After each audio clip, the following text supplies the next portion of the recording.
اهلا بيكم في حلقة جديدة من البودكاست، والمرة دي احنا عرفنا خلاص هنسمي البودكاست ايه، وهنسمي البودكاست مبادرة. الحمد لله هتعرف وصلنا. ليه بقى؟ يعني انت المفروض تعرف لوحدك، احنا مش هنشرح. فهو النهاردة بقى احنا جايين نتكلم عن مراجعة السنة الجديدة. لا، انا مش عايز اقولها كده. مراجعة السنة القديمة. آه، مراجعة السنة الجديدة، ايه ده؟ صح. هي المقدمات دايما تبقى أصعب شيء في التاريخ، يعني فاهمني؟ حصل. زي ما أنت بتتفرج على الفيديو دوت في أواخر السنة كده، أنا مستر عصمت جايبني من البيت حصل. ومش مش سايبني، قال لي لازم نراجع السنة. فبقول لابد. له يا مستر أنا مش عايز أراجع السنة. قال لي لازم نراجع السنة يا حبيبي. فبس يعني احنا جايين النهارده كده عشان مستر عصمت عايزنا نراجع السنة، يعني فليه يا مستر بقى؟ يعني أنت جايبني من البيت تمام عشان نراجع السنة، ليه أراجع السنة يا مستر؟ هو في حاجة تتراجع في الأول؟ يعني مش احنا عارف، انا كنت قاعد ذاكرنا. نايم، يعني طب انت احنا جايين نراجع ليه؟ احنا ذاكرنا ايه؟ عشان نراجع مش عارف يعني. في سنة دي سنة مثلا 2025 يعني يعني هل قربت تخلص خلاص، هنرجعها؟ أيام معدودة. هنرجعها. لا، هو يعني الموضوع ده يفكرني بحاجة. لما يجي طالب يكون مثلا نايم طول السنة ويجي قبل الامتحان بأسبوع يقول لي أنا عايز أراجع، أقول له طب أنت درست حاجة؟ طب أنت عايز تراجع إيه؟ اه، مفيش حاجة اتدرست أساسا. ايوه بس ممكن يقول انا عايز الحق نفسي، ممكن. اه. لكن مبدأ اراجع مع عدم مذاكرة، انا حابب اربط الاتنين ببعض يعني. بس الرسالة للكل برضو، يعني انا هراجع حاجات اتعملت فعليا سواء ايجابية او او سلبية. سلبية، فيبقى في مراجعة. لكن لو الدنيا بيضة، الورقة بيضة اساسا، مم. تخيل واحد داخل امتحان كده وساب الورقة فاضية، يلا يا جماعة راجعوا عشان نجمع الورقة، تفتكر هيراجع حاجة؟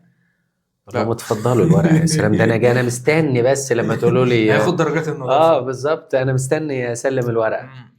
بس لا يمنع ان احنا في النهايات والبدايات محتاجين وقفة مع نفسنا.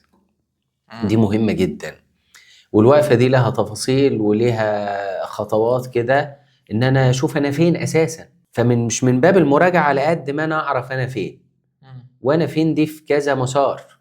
انا يعني فين يعني انت مستر جايبنا النهارده عشان تقول لنا تعرفنا احنا فين. بالظبط، دي مهمة جدا. يعني انا، طب لو انا مش عايز اعرف انا فين بقى يعني؟ ما مش عايز اعرف. هنلاقي الايام عماله تجري والسنين عماله تجري، يعني ممكن اه، نرجع كده بالذاكره هنلاقي يا ده اول السنه كان ممكن لسه من يومين ثلاثه. نديها خبطة كده.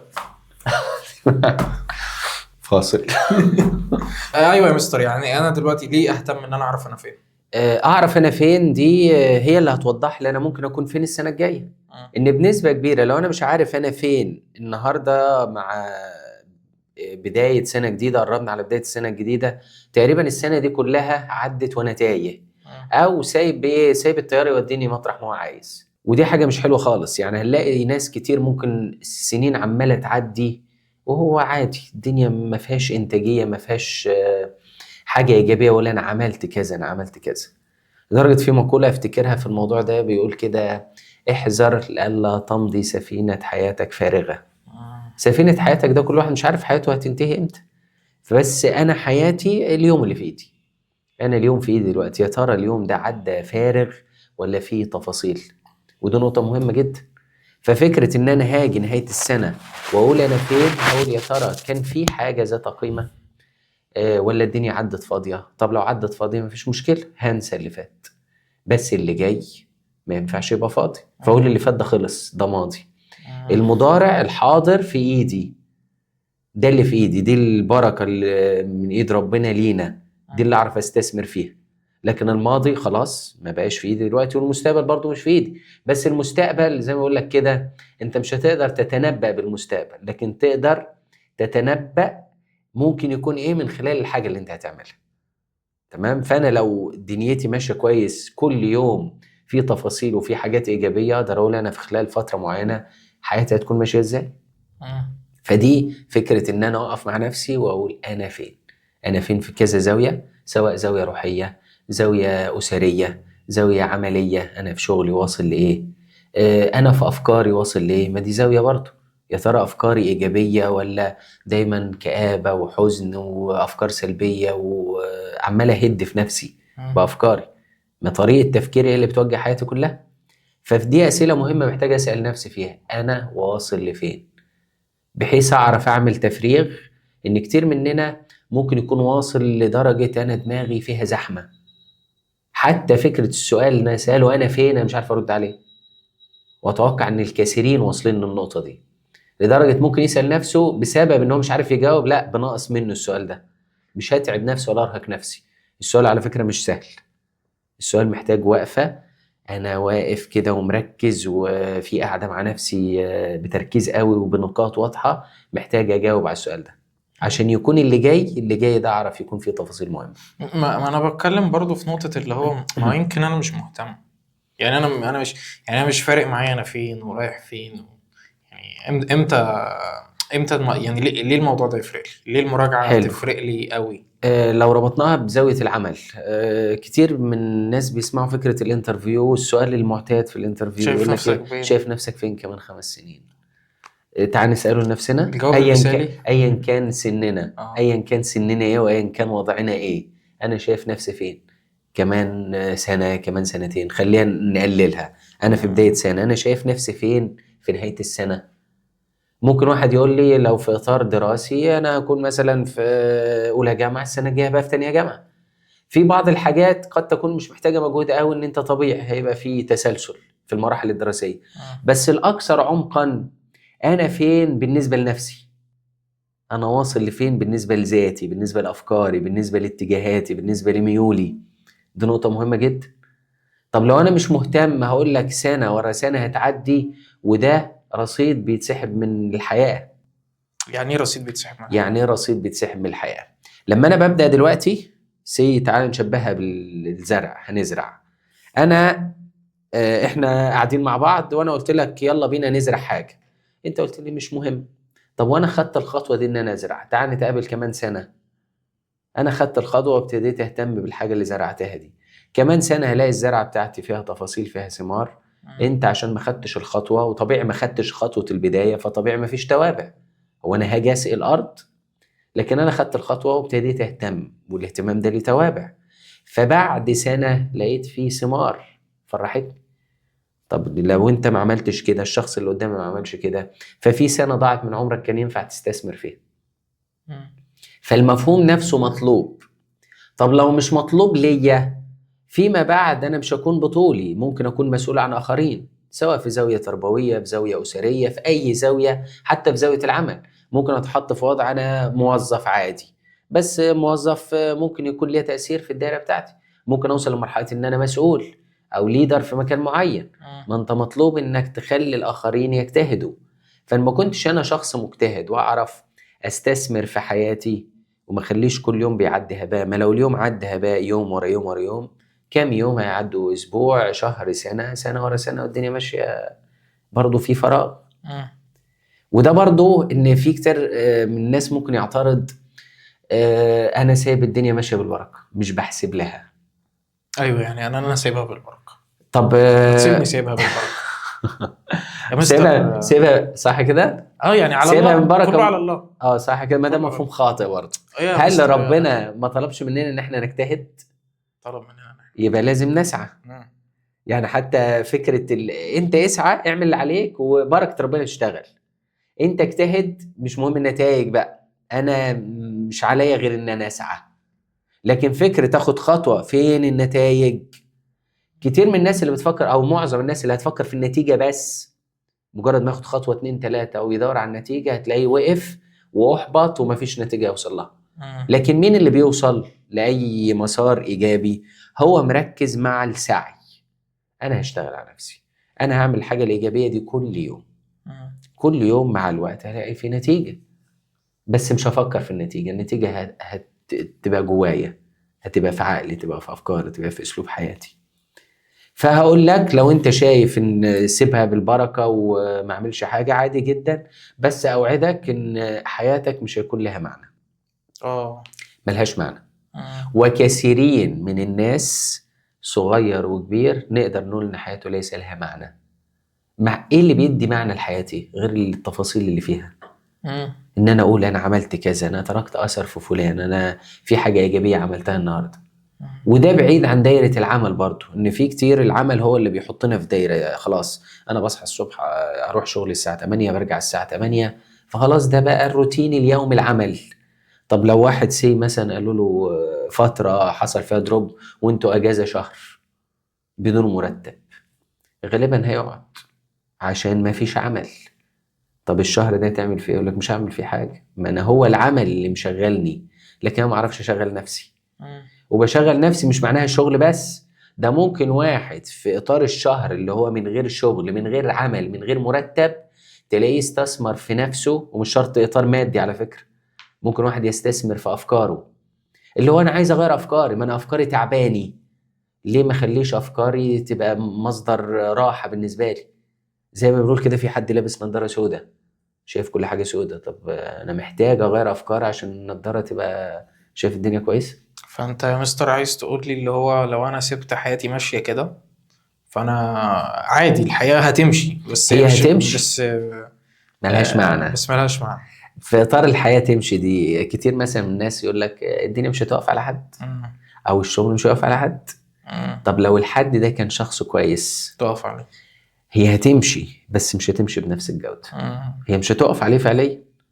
زي ما في اشخاص في حياتنا ممكن يكونوا موجودين وما بقوش موجودين بشكل او باخر، هي الحياه هتقف بسبب عدم وجودهم؟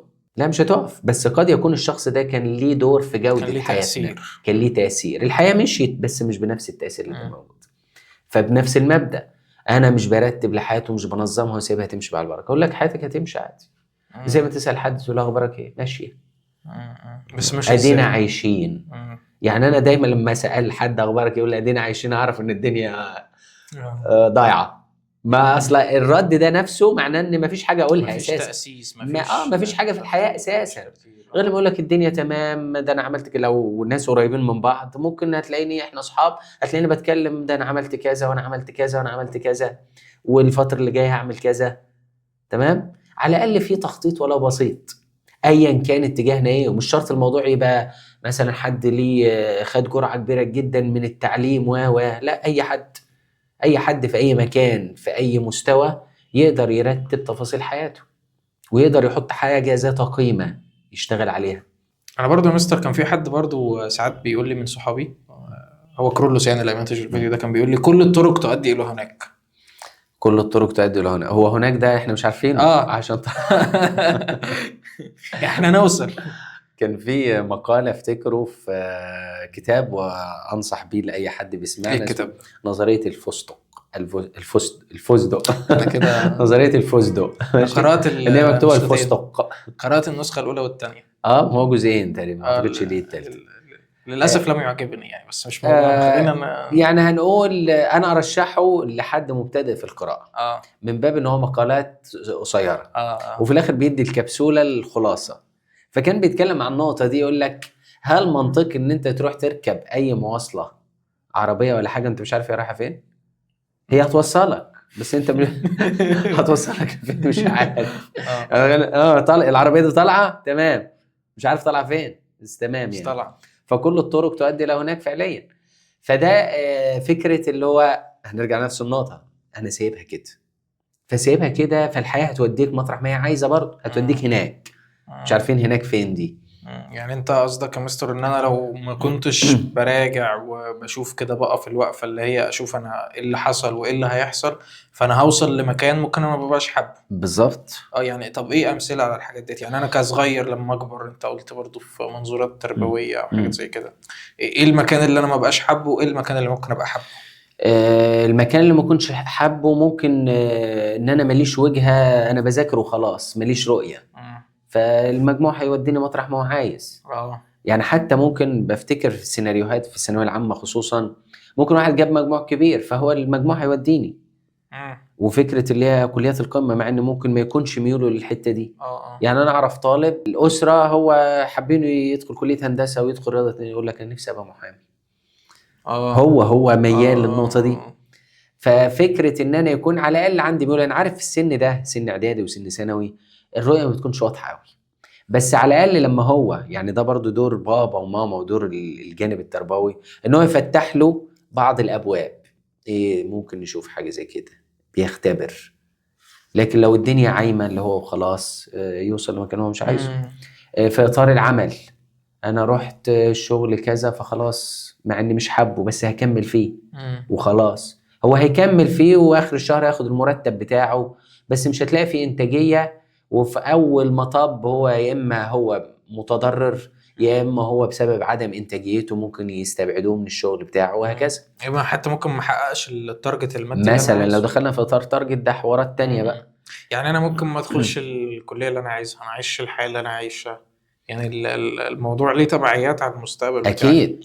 وطالما انا يعني بسعى لاطار معين، السعي ده انا حاطط الى حد ما حاجه قدامي، ففي خطوات همشي عليها عشان توصلني.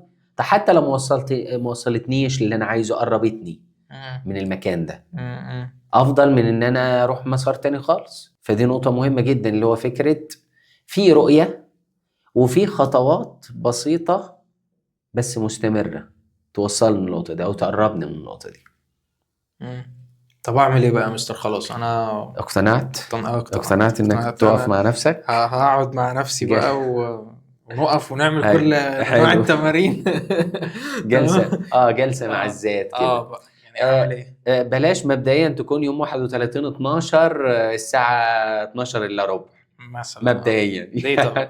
ليه؟ بس هي يعني البدايه، فاهمني، سنه جديده وبدايه جديده حلو. يعني هنقول مثلا لما كل اللي هيشوف الفيديو ده ممكن قبل نهاية السنة بيومين 3. يعني ممكن نقول كده نداء انه كل واحد يشوف فيديو في اليوم، اللي يشوف في الفيديو يبدأ الخطوة دي. انا هبدأ دلوقتي. تمام. بعد الفيديو على طول. انصح جدا بورقة وقلم. انا معايا الايباد جدا. ورقة وقلم. في ناس احيانا بيستخفوا بالامر، بس انا شايف عن اختبار برضو له دور سحري حقيقي. فكرة ان انا ماسك ورقة وقلم وعمال اكتب، ان شاء الله شخبط ما عنديش مشكله، اقعد اكتب شخبط اكتب اي حاجه. انا فين؟ ممكن نكتب السؤال ده انا فين واحط علامه استفهام وشوف يا ترى هتعرف تجاوب ولا لا. هكتب ايه؟ طب انا شايف ان انا مش عارف انا فين، طب انا حابب اكون فين. مجرد ما انا عمال اكتب، انا اتوقع ان اي حد هيعمل الخطوه دي ممكن يلاقي نفسه كتب صفحتين 3 4 10. هيقعد يلاقي افكار عماله تشتغل وعماله يكتب، سواء حاجات سلبيه او حاجات ايجابيه، ويبتدي يعمل تفريغ. وده مطلوب جدا، ان انا اعمل تفريغ لاي شحنه سلبيه. ان كتير كل واحد عندنا ممكن يكون عنده تراكمات. فكره انا مريت بكذا حاجه متلخبطه طول السنه، الموضوع ده لما بفتكره بيخليني اهبط، بيخليني المشاعر نفسها اللي مريت بيها تنتابني تاني. ففي مشاعر سلبيه تهبطني. فكل الحاجات دي هكتبها، مفيش مانع بعد ما اكتبها نولع في الورقه دي نحرقها. وكأن بالظبط انا خدت الافكار اللي في دماغي حطيتها على الورق، خلاص شيفت ديليت بقى. مش في البيت. مش نقطعها خالص قطع صغيره كده. تمام. ده في حد ذاته اللي هو ايه، هننسى ما هو وراء. ايا كان انا وضعي ايه، الدنيا كانت بايظه، مفيش اي حاجه ايجابيه السنه اللي فاتت، السنه اللي بتخلص دي مفيش مشكله خالص. ان كتير بيتاثر بالسلبيات، فده مش مديله طاقه ان هو يبدا بدايه جديده. طب خلصنا السلبيات، اقول هو انا شايف نفسي فين وعايز اوصل لايه، سواء انا دراسيا سواء اسريا سواء. يعني انا افتكر بعض الشخصيات كانوا بيتكلموا معايا في فكره احيانا يجي هاجس كده، مثلا خصام بين حد وحد، ممكن ياخد خطوه ان انا اكلم فلان بطريقه كويسه، ممكن انا ابادر بنفس مبدا المبادره. تمام. فكره المبادره دي مهمه جدا. هاخد خطوه تجاه الاخر، تجاه نفسي، تجاه حاجه حابب اعملها. فدي نقطه مهمه. هاخد خطوه اقول لنفسي انا عايز اكون فين. عايز اكون فين دي بلاش تسيطر علينا، ان انا مثلا عايز اوصل لحاجه معينه فانا عايز اوصل لها من اول اسبوع في السنه. لا، انا عايز اوصل لايه على مدار السنه. طب اوصل لايه ده هوصل له ازاي؟ من خلال خطوات بسيطه. زي ما اتكلمنا قبل كده، فكره ان احنا نزرع عاده. يعني دايما بقول للطلبه واي حد قابله، هي مش فكره نجاح. كتير كلمه النجاح دي بتبقى قريبه، يا سلام لو ابقى ناجح. بس اهم ان انا انجح في الحاجه، ان انا اكتسب عاده النجاح. حد يبقى مسيطر عليه كده، انا حابب اي حاجه اعملها اكون شاطر فيها. فده في حد ذاته ده هيبقى اسلوب حياه. غير طالب عايز انجح السنه دي، طب وبعدين خلاص ما احنا خلصنا دراسه، ما تسالونيش اعمل اي حاجه تانية، ومش مهم انجح في اي حاجه تانية. فهو بالنسبه له النجاح الدراسي اونلي. وممكن تلاقيه على فكره واقع في حاجات كتير جدا بسبب ان سيطر عليه النجاح في حاجه واحده. لكن دايما بقول النجاح ده دايما لازم يكون متكامل. انا ناجح في كل حاجه، حتى ولو نجاح نسبي، مش شرط تبقى بيرفكت 100%، ان شاء الله 90% 80%. طب النجاح ده اوصل له ازاي؟ من خلال عادات بسيطه بزرعها في حياتي تلاقي الدنيا كويسه. لدرجه مره كنت بتكلم مع مجموعه شباب صغيرين قلت لهم ابسط حاجه ممكن نستخف بيها انك يكون عندك روتين انك تحافظ على اسنانك، تغسل سنانك. ممكن حد يستخف بالامر، بس هنلاقي شريحه كبيره بالنسبه له عادي. شوف عاده بسيطه جدا بس حد محافظ على صحته هيغسل سنانه كل يوم. واحد تاني بالنسبه له يوم ويوم لا، شهر صدقني شهر. ستندم مع اول ألم في صح الاسنان. كده. يعني فظيع. فحبيت اربط الموضوع ده، يعني ده هيوصل حتى للصغيرين. فكرة هي دي عادة صغيرة مش هتاخد منك دقيقتين في اليوم، ضيف عليها حاجة تانية، ضيف عليها حاجة تالتة. بتكلم عادات صحية، طب بس نضيف عليها عادات يعني ايه ذهنية. برضو، يعني ايه برضو عادات؟ يعني مش الكلمة مش حلو. تعالوا نربطها بحاجة توضح أكتر للمشاهدين اللي بيشوفونا. عارف لما حد يكون مثلا بيشتم كتير، بنصادف ناس زي كده ونلاقيه تغير. في الأول هيبتدي يجاهد، يعني اللي هو إيه، أنا عايز أبطل، أنا مش حابب إن أنا أكون بشتم كده. ابتدى إيه الموضوع إيه، يقل تدريجي. تمام. مع الوقت هو عمال يدرب نفسه، وفي حين وهو بيدرب نفسه على فكرة كان إيه، يعني ماسك نفسه بالعافية، أنا عايز أشتم بس خلاص تمام. مع الوقت هيبتدي الموضوع يقل خالص لغاية ما يتلاشى. ولما يتلاشى ويكمل فيه هيبقى حاجة مزروعة جواه انه ما يشتمش. هو مش بيجاهد بعد كده، هو مش هيعافر عشان ما يشتمش، هو بقى خلاص طبيعة فيه، متعود. مفيش حاجة اسمها طلع كلمة مش كويسة من لساني. تمام. قيس على كده حاجات كتير. حد اتعود انه يصحى بدري، تمام، في البداية يا نهار ابيض المنبه رن، طب استنى شوية 5 دقايق 10 دقايق، ممكن تسحب معاه ساعة، بس هو حابب ان الموضوع ده يبقى اعتياد بالنسبة له. طبعا هيتعب شوية شويتين 3، بس لما يوصل للمحطة دي واولا قناعته لها دور، انا مقتنع ان الحاجة دي مهمة وحابب اتعود عليها. لما يتعود عليها بقت طبيعة جواه، انا هصحى بدري على طول، ومش بيعافر ولا بيتعب نفسه انه يوصل للنقطة دي. قيس على كده حاجات كتير. ففكرة العادة ان تبقى حاجة متأصلة جواي، حاجة من طبيعتي. لما حد يكون طبيعته هادي، درب نفسه انه يكون هادي مش عصبي. عصبه زي ما انت عايز مش هيتعصب، وحتى عصبيته بالنسبة لأشخاص تانية ده هو ما عملش أي حاجة. تمام. ففكرة الاعتياد يعني أنا ممكن أشبهها كده زي إيه، الدم اللي بيجري في جسم الإنسان، العادة فيها اعتيادات.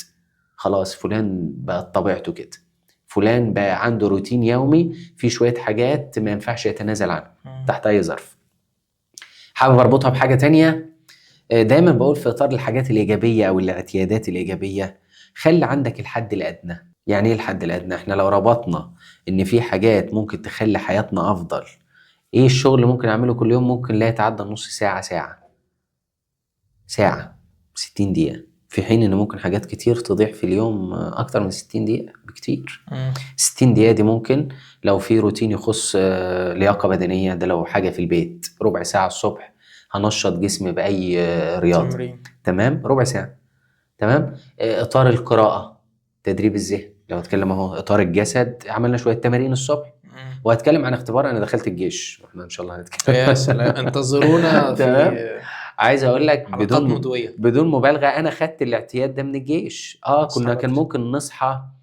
اولا فكره النظام نفسه كان مظبط لك الساعه البيولوجيه، نصحى مثلا ما فيش شويه طاقه كده، مجرد طابور اللياقه خلاك دخلت في مود العمل. اجري شويه، لياقه بدنيه، ضغط، مش عارف ايه. نفس الامر في الاطار العام في حياتنا العاديه. انا ممكن 10 دقايق ربع ساعه الصبح تمارين. انا بعمل تمارين كنت بعملها في الجيش على فكره، هي بقى اللي هو خلاص انا في شويه تمارين حافظهم بعملهم كل يوم بيفرقوا معايا جدا. فبقول لك انت ربع ساعه فرقت معاك، نشطت الدوره الدمويه الصبح. فكره عايز انشط ذهني، فكره ان انا لو خلينا الروتين ده الصبح ان الموضوع برضه هيمد معاك طول اليوم. لو قريت حاجه وليكن مقال صغير في كتاب يديك فكره جديده كل يوم. فكره انت الصبح كده خدت شويه طاقه لجسمك وخدت طاقه لعقلك. الفكره اللي خدتها او المقال اللي قريته ده تقعد تفكر فيه طول اليوم، فشحنك طاقه ايجابيه طول اليوم. يا مستر الاعتاد ده كلام جميل قوي، بس انا يعني كنت مستني لا كنت مستني اللي هو ايه، لا بقى يعني اهداف خلاص انا تمام، انا نجيب عايز ورقة اراجع. وقلم اه وتفاصيل عايز كتير جدا. لا انا عايز مم. اعمل فورمه عشان لما عايز اطلع اه الساحل. تمام، بالظبط. وعايز اطلع وعايز ابقى الاول، مثقف. وعايز اه. ابقى مثقف، امم. وعايز امم. اخرج برضو كتير عشان ما بخرجش كتير، وعايز اعمل تمام. فلوس وانا شاب يعني، لان انا حلو برضو جدا. ايه يعني اه. فاهمني، اللي هو عايز برضو اصرف، انا عايز اعمل حاجات كتير حلو يعني جدا. فاهمني. فايه العادات دي يعني؟ مش فاهم جميل. برضو انت عادات، انا عايز الاهداف دي عايز من الاخر. اه عايز من يعني اديني اه الزيتونه بتاعت اه الموضوع كله. طيب، فكره ان احنا عايز اعمل كله وعايز اوصل للي هو التوب، مش هنعمل اي حاجه ايه ده ليه؟ اساسا. ليه؟ ما احنا كده اولا شحنا كل افكارنا ب 100 حاجه، اه وعايز اوصل مش ل 100 حاجه، لا ده انا عايز اوصل للتوب في ال 100 حاجه، فمش هوصل لاي حاجه. ان برضو احنا كبشر كل واحد ليه طاقه، والشخص اللي وصل لحاجه في 5 6 سنين مش هينفع يوصل لها في يومين 3. بجد؟ فانا مش لا ينفع يعني؟ لا، اوعى تكتئب، اوعى تحزن بجد؟ خالص، لا لا، احنا مم. مكملين. اوصل ازاي كان بقى؟ الموضوع طويل؟ هو اسلوب حياه، دي رحله الحياه. كنت فاكر هينفع اعمل فورمة كريستيانو لا رونالدو لا، في بسرعة يعني. يناير، في اه يناير يعني لا لا، ما مش وعدكش، في هينفع. يناير الجو شتاء ومش ينفع. انا كنت جاي على الامل ده الصراحة. لا، ما احنا برضو احنا متمسكين بالامل. اه يعني هعمل لا فورمة. اه ان شاء الله، تمام بس ماشي. امتى مش مهم امتى. اه تمام. اولا عايز اقول لك حاجه مهمه جدا، ونقول للناس اللي معانا. تمام. فكره اجمل من انك توصل للحاجه انك تعيش الطريق نفسه. مم. يعني لو هنتكلم عن الفورمه، انت مش هتفرق على فكره بالفورمه على قد ما انت هتنبسط بكل مره تروح فيها الجيم، وكل مره تقول اه ده النهارده مش عارف تمرين الرجل تعبني، تمرين مش عارف عضله ايه تعبني. دي بتبقى في الذاكره، تقول انا طول السنه كنت ملتزم في الجيم، فتلاقي في ذكريات اتحفرت في ذهنك، مم. والموضوع ابتدى يظهر على عضلاتك. فاهم من الهدف الرحله نفسها. طب قيس على كده مثلا في اطار الغذاء الذهني، انا عايز ابقى اكون مثقف بكره الصبح واشترك في برنامج العباقره، وعايز ابقى جينيوس ومنسي اربح المليون. لا، الموضوع انت ابتديت تتذوق القراءه. يا تصدق القرايه جميله جدا، كتير قالوا لي ان القرايه حلوه بس ما كنتش مجرب. لما جربت ابتديت اتذوق. لما بتتذوق مش هيفرق معاك الهدف، ولا انا عايز اكون مثقف ولا غيره، انا يكفيني ان انا بتذوق. فاهمني؟ فهتلاقي الاهداف اللي هو في الاول انا عايز اوصل لكذا وكذا، الطريق نفسه انت هتحب الطريق، ومع حبك للطريق هتوصل للهدف من غير ما تحس. يعني انت قصدك يا مستر ان انا اركز اكتر على الحاجات الصغير اه واستمر عليها. اه انت هتنبسط بالخطوات البسيطة المستمرة دي، ومن غير ما تحس هتوصل للهدف. وممكن وانت ماشي قد يكون هدفك ان انا عايز ابقى كذا، لكن في طول طريقك تقول تصدق اللي انا كنت بفكر فيه في البداية، لا انا عايز اغير مساري. يعني بدل مثلا انا ماشي كده وانا اقول اهو هدفي، بدل ما امشي كده اقول لا، لما مشيت شويه كده لقيت ان انا محتاج امشي كده شويه، الطريق ده افضل، الطريق ده افضل، الطريق ده افضل. لكن فكره اللي هو لازم اوصل للمكان الفلاني، لا، ومش هوصل فعليا. لكن انا بزرع اعتيادات يوميه، لو وقع مني يوم ما فيش مشكله، بس ايه، لظرف طارئ او خلافه، بس خلاص دي حاجات يعني ايه ثوابت. ده؟ يعني لو وقع مني يوم مش مشكله، ده انا واقع مني يوم 3 يناير اللي فات اساسا ومستني مستني بدايه يعني انا السنه قاعد الجديده، معاك انا عشان بتمسك بالبدايات يا يعني انا جماعه. قاعد مستني 2026 من عشان يناير اللي ابدا فات عشان تمام. يوم 3 يناير ده باظ واقع. مني خالص. قعدت العب اليوم كله على التليفون، فقلت خلاص بقى ما بديهاش بقى، لازم سنه كفايه. جديده. لا بالظبط. الموضوع لازم لا يطاق، البدايات. لا يطاق، لازم اول سنه يوم او جديده. اول اسبوع وقع مني خلاص يا جماعه، اه اه مش هبدا غير لما السنه الجديده تبدا. فعادي يعني ممكن عادي جدا. بجد. طبعا. اه هو ايهما افضل، ان انا اقول خلاص بقى سكيب اللي جاي كله، ولا اقول سكيب اللي فات وخلينا في البدايات الجديده؟ ودي نقطة مهمة نكمل عليها بقى. فكرة لما احنا بنقول نقف مع نفسنا كده ويبقى في جلسة مع الذات، وعايز احدد دنيتي ماشية ازاي في نهاية سنة، انا مش عايز بقى يبقى يوم مثلا 30 12 31 القعدة التانية تبقى 31 الجاي 31 12، لا القعدة التانية تبقى يوم 1 يناير بالليل عادي. ايه ده بجد؟ بلاش نخليها يوم 7 يا مستر يناير هو مش بيعملوها كل سنة ولا كل ايه؟ سنة، لا ما احنا بنقول من باب ان حد ما كانش اساسا عنده المفهوم ده. مم. مش احنا قلنا في عادات بسيطة عايزين نزرعها؟ اه لما هنبدأ في نهاية سنة من باب نهاية وبداية اوكي، بس انا عايز ايه؟ الشاطر يقول لك انا بحاسب نفسي مرة في السنة، طب ما مره في السنه ده الموضوع كبير قوي، 365 يوم. في حد اشطر منه بقى يقول لك انا بحاسب نفسي شهريا، اعتبر نفسه كده مع مع كل القبض مع يعني. كل قبض. وفي ناس بتحط ميزانيه يقول لك مع القبض ابتدي احط ميزانيه. فمع الميزانيه يشوف دنيته ماشيه ازاي، الشهر ده اخباره ايه معايا. عادي حتى لو الحساب المادي كويس برضه. ما في ناس شاطره في الاطارات الماديه يقول لك انا شايف البند ده مهم، البند ده ممكن ناجله. تمام. طب الاولى بقى ان انا اراقب افكاري، اراقب حياتي ماشيه ازاي. اشطر منه بيراقب كل اسبوع، اشطر منه يوميا. يوميا انا شايف اليوم ده كويس ولا مش يوميا. كويس. اه يجوز وهيبقى جميل جدا على فكره. يعني اعمل ايه طيب كده اعمل كل ايه؟ يوم؟ اجي كل يوم بالليل، اه. ماشي، هسأل سؤالين مش هياخدوا مني دقيقة ولازم ارد عليهم. اقول انا عملت ايه النهارده وهعمل ايه بكره. عملت ايه النهارده وهعمل ايه بكره. عملت ايه النهارده هتقول لنفسك اه انا شفت عملت كذا وكذا وكذا وكذا.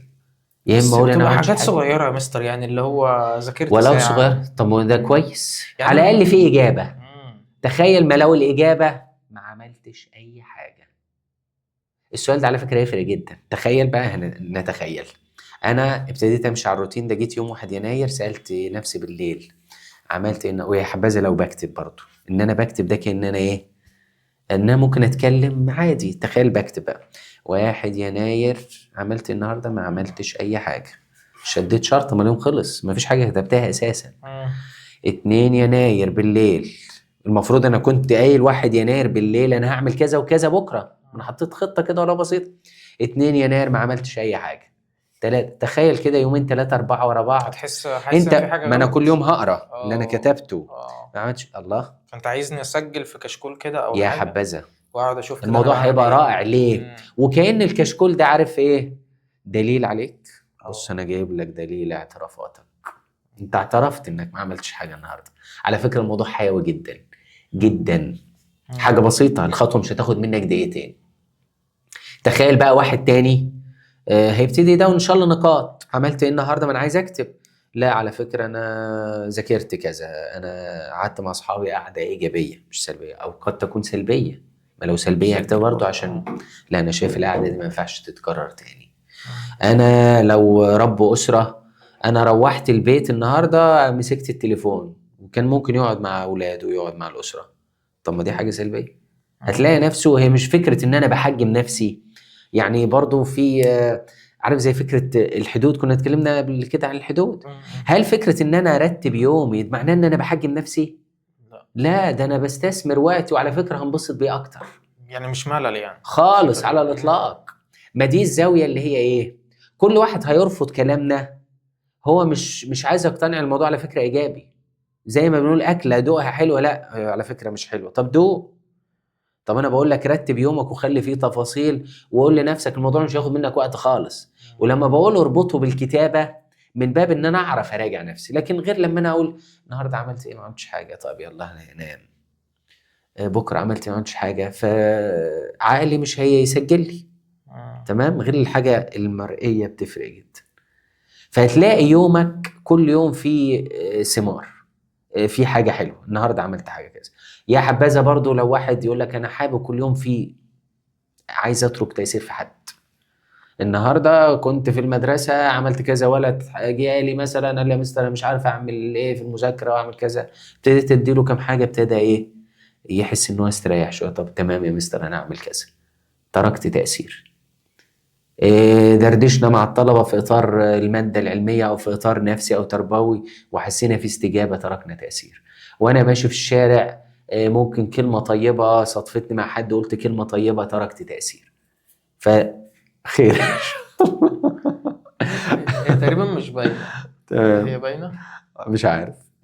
طب استنى كده ثواني. ففكرة التدوين مهمة جدا. كشكول عادي، نوت بوك، ايا كان الدنيا ماشية ازاي. بس زي ما هنتكلم فكرة البدايات، ممكن واحد يقول لك لو وقع مني اول اسبوع فالدنيا باظت، فعشان كده هنقول نركز في اول اسبوع مفيش مشكلة. احط شوية حاجات بسيطة جدا وبلاش اغالي في التفاصيل. محدش يجي يقول لي ايه انا خلاص هبدأ بداية مختلفة جدا. انا السنة اللي فاتت كنت ناوي، شفت جو السسبنس ده. قاعدة. كنت ناوي ان انا مش عارف هتعلم ايه، كنت ناوي اخد كورس اونلاين او اتفرج على ايه السنه اللي فاتت وما عملتش، فانا ناوي اخلص الكلام ده في اول اسبوع في يناير. كل يوم هتفرج مش عارف على فيديوهين 3، كل فيديو ساعتين 3. فهو عمال ايه، حط لنفسه حاجه زياده قوي، يجي اول يوم يقع منه من اول المحطه. نستنى السنه اللي بعدها. هنرجع نفس ما هي نفس السيركل كده. تمام. لا انا بالنسبه لي قليل مستمر افضل من كثير متقطع. انا المفروض اكون عارف امكانياتي ايه. ما ينفعش انا اكون شغلي مثلا 10 ساعات في اليوم واللي بقعدهم في البيت ساعتين واقول لنفسي انا كل يوم هقرا 3 ساعات. طب باي منطق ده يعني؟ كتير ده فعلا. لا انا شايف الوقت اللي متاح بالنسبه لي، ممكن واحد يكون اليوم كله فاضي بالنسبه له فبرضه يستثمره بعقل. واحد بالنسبه له بعد الشغل وبعد تفاصيله وبعد مشاوير في ساعتين، طب الساعتين دول انا هستثمر في نص ساعه بس. يبقى في وعي في ان انا احدد انا هعمل ايه. قليل استمر عليه. مجرد ان انا ابتديت استمر زي ما قلت، لو في اطار قراءه صفحه، مش هقول لك بعدد وقت صفحه. طب الصفحه تعمل ايه يعني؟ لا ما هي انا ابتديت ازرع عاده، ما هنرجع نفس النقطه. الصفحه دي ثواني يا مستر، انت هتلخبطني. يعني احنا مش هنحط اهداف؟ لا مش هنحط اهداف، احنا بجد؟ نزرع عادات. هنعمل عادات؟ عادات يعني صغيره كده طب بس. نتكلم عن الصفحه دي. اه. انا اتوقع ان في كثيرين ابتدوا يحطوا تارجت، يقول لك انا عايز اقرا كتابين 3 10. تمام. خلينا في متوسط كتاب متوسط نقول 200 صفحه، مش كتاب كبير قوي. هو بدأ بحماس شديد، اول يوم قرا 20 صفحه 30 صفحه، تاني يوم حصل عنده دروب فما قراش، تالت يوم كسل، رابع يوم وقع منه، وصلنا لليوم 365 في السنة والكتاب ما تقراش. تمام. ليه بقى؟ ان هو حط بالنسبة له تارجت، انا عايز اقرا كل يوم 10 صفحات 20 صفحة. ودي النقطة اللي انا قلتها، الحد الادنى. الحد الادنى هيثبت معاك. لكن لما احط 20 صفحة كل يوم، هاجي بقى انا جاي مجهد من الشغل وتعبان، هقرا 20 صفحة، لا صعب انام. غير لما اقول انا تعبان وهقرا صفحة، لا دي اقدر ادوس على نفسي فيها. الصفحة مش هتاخد معايا دقيقتين 3، لكن ال 20 صفحة ما انا حطيت لنفسي ان لازم اخلص ال 20 فمش هيخلصوا. لكن لما انا احط روتين خلاص هي صفحة. طب على فكرة الصفحة دي تخلص لك في نهاية السنة، ممكن اخلص كتابين. ومش كتابين مجرد ان انا خلصته خلاص، ما انت قريت الصفحة دي تتذوقتها. ده لو الحد ده لو استمريت على الحد الادنى. غير لو انت شاطر استمريت اول شهر على صفحه، جيت تاني شهر حسيت الموضوع ما ينفعش افوته، انا ما ينفعش يوم اعديه من غير قرايه، لا انا حابب اخليهم صفحتين 3. اتوقع انك ممكن تخلص 3 4 5 كتب على نهايه عشان زرعت الاعتياد. لكن بدايات حماسيه بقى، وحماس البدايات هيقع من اول محطه، اول دروب، وكلنا بنمر بدروبات. فكره حصل عندي مشوار رجعت متاخر مش عارف ايه، يوم كنت تعبان، تلاقي نفسك اول حاجه توقعها روتين الزياده اللي انت حاطه لنفسك، الاعتياد الزايد. لكن الطبيعي بعمله، الطبيعي القليل. لو انا حط روتين قليل جدا انا عايز اثبت عاده، فانا ممكن من باب المبادره هنعتبر السنه دي سنه تثبيت عادات، زرع عادات وتثبيتها ولو القليل. مش سنه اهداف. انا مش عايز اهداف، انا عايز ازرع عادات ايجابيه. كل واحد يقول لنفسه في كذا اتجاه. عايز ازرع عاده صحيه، عايز ابطل الاكل غير صحي واثبت اكل صحي، مش هاكل بره خالص على قد ما اقدر، هاكل في البيت مثلا. اعتياد صحي. احافظ على يعني مش الهدف ان انا ابقى عامل فورمة كريستيانو. لا خالص. ما انا اهتمام بصحتي في حد ذاته حاجه ايجابيه جدا. تمام. مثلا ههتم بعقليتي، حابب اقرا حاجه كل يوم صفحه. طبعا فكره الانتقاء ما فيش مانع، احنا ممكن نرشح زي ما رشحنا بعض الكتب، ممكن نرشح كتب تانية من باب المبتدئين. اقرا ازرع اعتياد لنفسك وللاخرين. انت مجرد ما بتقرا انت بتغذي عقلك. يعني دايما بحب اربط 3 اتجاهات ببعض، ال3 محتاجين تغذيه، الاتجاه الروحي والاتجاه الجسدي والاتجاه العقلي. زي ما طبعا الجسد بيطلب، يعني انا جعان طبيعي كده سيكولوجيا هتلاقي نفسك ايه ده انا جعان عايز اكل. لكن العقل والروح مش بيطلبوا، انت ده قرارك انت بقى. عايز تدينا انا عايز اغذي عقلي ولا لا، عايز اغذي روحي ولا لا. وكأن ربنا بيقول لنا الموضوع قرارك انت بقى. فانا عايز اقرر ان انا اغذي عقلي واغذي روحي ولا لا. وطبعا في مسارات كتير للامر، تمام. والبدايه فكره تغذيه العقل، انا بغذي عقلي، ما انا معرفتي بالامور تخليني انا عايز اسعى في اطارات تانية. انا عايز ريفلكت على نقطه العاده بتاعه القراءه دي، مم. ان ليها معايا قصه مميزه الصراحه تمام. يعني. انا بدات ما بداتش في وقت مميز يعني، هي مم. كانت تقريبا يمكن في فتره كده مثلا ايه، شهر 8 شهر 2 حاجه كده يعني، حاجه في نص السنه مش كده. لازم اول السنه، عادي يعني عادي فما جدا، بداتش في يجوز. بدايه السنه يعني يجوز ان انت آه. تبدا حاجه جديده في في اي أي وقت مكان. يعني، ما عدا في شهر يناير يعني. تمام. مم. فطبعا يعني ما بداتش بحب القراءه يعني، ما بداتش وانا بحبها، بالعكس يعني انا كنت نابذها، مم. نابذ القراءه جدا يعني. مم. بس يعني قلت واي نوت يعني، مع ظروف اخرى كده وصلت الكونكلوجن اللي هو واي نوت، تعالى نجيب كتاب ونقرا. نجرب، حلو يعني، اقتنعت فكره ان انا اجرب. كل الناس بيقولوا حلو وانا مش مقتنع، بس ماشي نمشي على ندي هواهم كتاب، ونجرب. ندي كتاب. فجبت كتاب وايه، وقعدت اقرا شويه كده.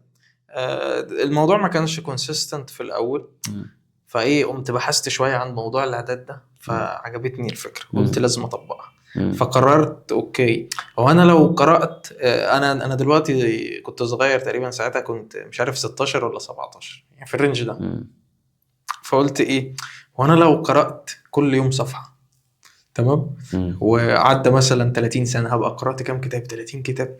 حلوه الحسبه دي. لا حلوه 30 كتاب ده كتير قوي. تمام، عارف ان الوقت طويل، بس قلت يعني ماشي، بس بالنسبه لك مضمونة. حطيت تارجت ما حطيتش. صفحه، يعني خلاص صفحه في قلت انا عايز اليوم، اقرا ففي صفحه في السنه اليوم. هقرا كتاب. مثلا يعني. تمام. فايه قلت بقى ايه، انا هقعد اقرا صفحه. وبالفعل على فكره يعني، كان الموضوع بيمشي ازاي. بدايه هقرا، ممكن تقول ان انا في الاول بدايه الكتاب فتحمست بقى، اللي هو اخدت الكتاب ونمت على السرير بقى وقعدت ساعه اقرا. بعد كده الوقت بدأ يقل حبة حبة، لغاية ما عند نقطة معينة الموضوع بقى ممل، فبقيت أقرأ صفحة كل يوم. تمام. صفحة. رجعت للحد الأدنى. رجعت لنفس الفكرة بتاعت الحد الأدنى. حلو. يعني كنت قرأت فكرة في كتاب عادات ذرية، كنت سمعتها بقى ساعتها، ما أنا كنتش لسه قرأت يعني. تمام، اللي هي فكرة الدقيقتين، اللي هو إن أنت خلي المينيمم دوت حاجه تتعمل في دقيقتين، بحيث فكره ان انت ما تعملهاش يبقى حاجه غبيه جدا يعني. اللي هو مين ما يقدرش يقرا صفحه في اليوم؟ محدش يعني، مهما كانت ظروفك عامله ازاي انت ممكن تقراها يعني. انا اسف يعني، انت ممكن تبقى وانت داخل المطبخ كده تشرب ميه، انت ممكن تبقى فاتح الصفحه كده وقرأتها. فيعني انت حاولت تنتظم على فكره الصفحه ديت. فكان اللي بيحصل كالاتي، صفحه صفحه صفحه، بطريقه ما في ظروف تتحسن كده وانا مودي متغير، فاقوم طالع كده دايس حبه حلوه، وارد جدا. تمام. فممكن ايه اثبت شويه، بعد كده انزل نرجع في صفحه. حلو، ودي طبيعه الحياه عموما دي. بس الاعتياد موجود، بس بقرا صفحه. تمام. تيجي مثلا ايه، شويه ظروف تتغير مع شويه حاجات تتعمل، تمام، فطالع تاني اقعد اقرا كتير. تمام. وتعدي الايام والاقي نفسي بعد شهر كنت خلصت كتاب، في حين ان انت كان في ذهنك في البدايه انك تخلصه في سنه. فانت استبعدت الهدف، وده اللي احنا بنتكلم فيه.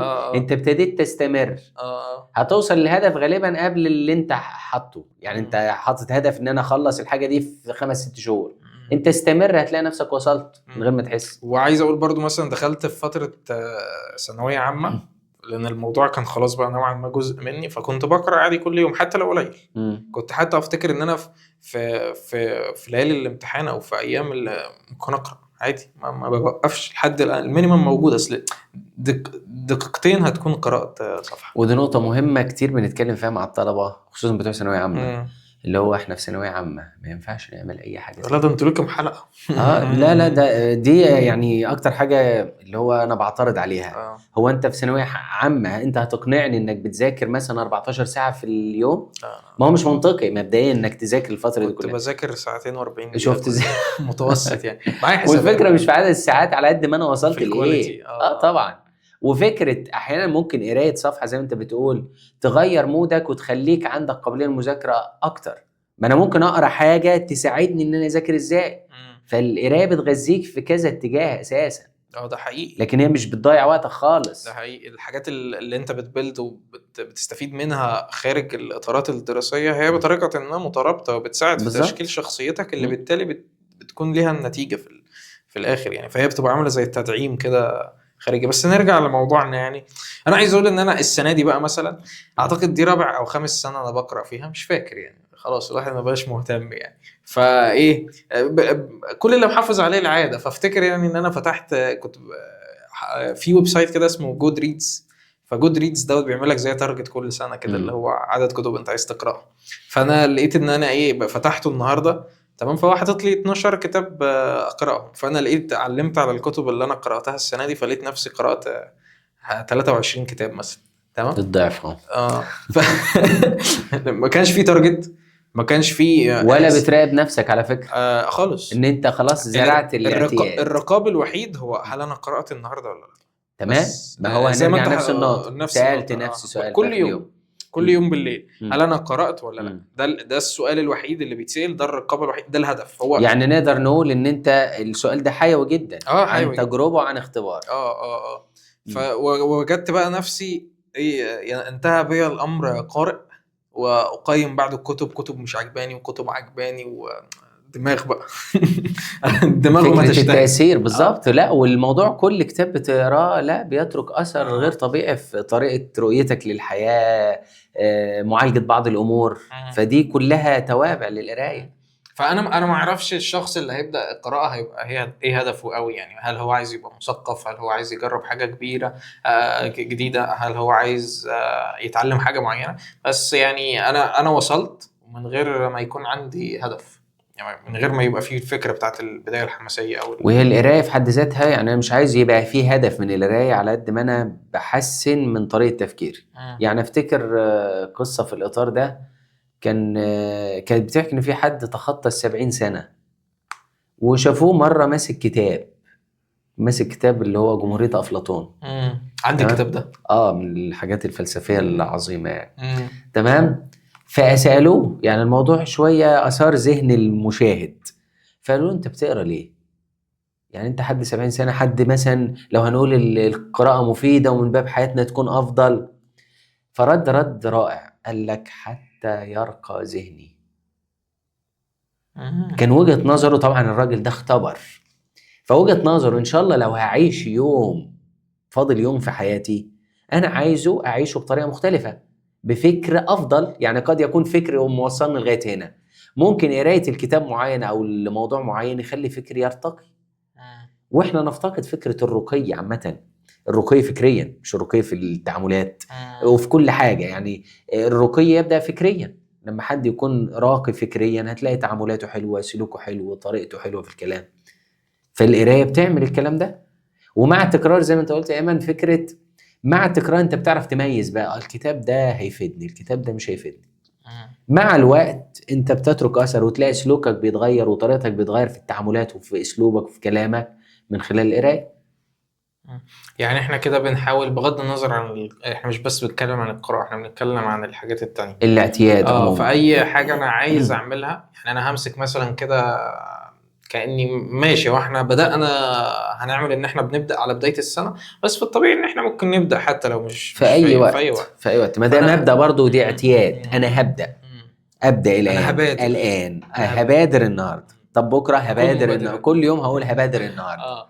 فانا همسك كده ورقة وقلم واصفي ذهني كده، وبعد كده امسك الحاجات اللي انا عايز اعملها واحولها، بدل من ان انا بدل من فورمة الدون الى تمرين كل يوم 10 دقايق بس او 5 بس دقايق. مش عايزين اكتر من كده. تمام. اللي هو خلاص في ثوابت مش هتخطاها خالص، اللي هو لازم تكون موجوده. طب هل ابدا الحاجات دي كلها مره واحده؟ يعني مثلا هل اروح الجيم واقعد اقرا؟ لا خالص بجد يعني خالص. مش كله لا طبعا. خلينا نقول اللي في المتاح، ان برضه وارد مثلا اللي بيشوفنا وقته مش سامح، مادياته مش سامحه. انا مش عايز اربط الموضوع بفكره حتى حاجه ماديه ولا حاجه محتاجه مني حركه. ما قد يكون اللي هو انا هقول هروح الجيم، فالنهارده رحت بكره تعبان فمش عارف اتحرك. لا، خلينا نبدا بحاجات بسيطه، اللي هو طول ما انا موجود في البيت اعرف اعملها، لو انا في الشارع اعرف اعملها، في مواصلات اعرف اعملها. خلينا نبدا بفكره، احنا قلنا القراءه حاجه مهمه جدا ومش شرط كتاب ورقي، الموضوع PDF كتير جدا. ننتقي كتاب كويس يبقى معانا على الموبايل، ركبت مواصلات الكتاب معايا صفحه. كلنا بنركب مواصلات، بنقعد بالساعات في المواصلات. ده حقيقي. فالموضوع التليفون بدل ما احنا نقعد نقلب على الفيسبوك، لا نقرا صفحه. انا دي عادتي وهنتكلم على فكره ما يعني. نتكلم في حاجه انا دي تانية. عادتي طول ما انا في الباص بتاع الجامعه، فانا جالس اقرا. اه في ناس خلصوا كتب في انا المواصلات خلصت اساس. كتب في المواصلات. وعايز اقول لك بيبقى وقت لطيف لا، ومميز. ممتع ممتع. ده غير اي وقت تاني. جو مناسب لو للقراءه عايز الصراحه. افصل نفسي عن الكون ده والناس اللي راكبه، انا مع نفسي كده. فدي نقطه مهمه جدا. صفحه. الاطارات التانية ممكن انصح بيها فكره الاهتمام بالجسد، جزء لياقه بدنيه الصبح اونلي. مش في الجيم يعني، ولا جيم ولا اي حاجه. حد يقول لي اعمل ايه، اقول لك اي فيديو على اليوتيوب، اي في ابلكيشنز تخص بعض التمارين، يقول لك مبتدئ، متوسط، حد رائع. تمام. فما اعتقدش ان احنا هنلاقي مشكله في الموضوع ده. شويه تمارين بسيطه، اخد 10 دقائق الصبح. وموضوع الكتاب مش هياخد 5 دقائق، يعني بتكلم في ربع ساعه. وعايز اقول لك فكره، يعني كان في مقوله بيقول لك ايه، 20% من افعالنا تحدد 80% من مبدأ حياتنا. بريتو. مبدأ بريتو. ف 20% لا انا شايف ان هي اقل من 20% على فكره. ده بجد؟ انت شايف الربع ساعه قادره على تغيير حياه على فكره. ما الربع ساعه دي امتدادها زي ما انت قلت. انا بدات ب5 دقائق قرايه، تراكم الافعال، تراكم، وهتوصل لمرحله ان انت حبيت الموضوع قوي. فهتلاقي نفسك بتزود فيه عن حب، عن اعتياد. يعني اعتقد انا دلوقتي ما خلصتش 5 كتب، او لو انا بقول ان انا دي لي 5 سنين بقرا، اعتقد ان أنا دي لي 4 بس. خلصت اكتر من كده بكتير. ما انا بقول لك انت خلاص بقت حاجه راسخه جواك من طبيعتك. فلان ده قارئ، الفكره فلان ده حد يعني رياضي. يعني هي العادات الصغيره دي بتغير حتى الطبع ذات نفسه، اللي هو انت بادئ السنه انت ما بتحبش القراءه، فانت بتعمل حاجات صغيره لغايه ما تحبها. انا عايز اقول على حاجه، انا ما كنتش بحب القراءه، كان في عندنا نص ذكرت الحته ديت في الفيديو بتاع القراءه يعني. كان عندنا نص في العربي اللي هي بتاع احمد شوقي تقريبا، اللي بيقول لك حتى في البيت الشعري كده بيقول لك وبدلته بالكتب الصحابه. يعني بدلت اصحابي بكتب يعني. فانا كنت بتريق، واللي هو بيقولوا اي كلام. يعني كتب ايه بس من لم يختبر. فانا لسه امبارح، انا مش عارف امبارح انا كنت سهران بقرا كتاب اسمه انا قادم ايها الضوء. تمام. ده كتاب لصحفي، دكتور صحفي يعني توفى بالسرطان يعني، فبيكتب مذكرات يعني حاجات من كده يعني. انا من الساعه 1 لغايه سبت الكتاب الساعه 2:30 عشان خلص يعني. بس لما اللي اختبر ممكن مسكت روايه او مسكت كتاب بالفعل مش هتسيبه غير لما تخلصه.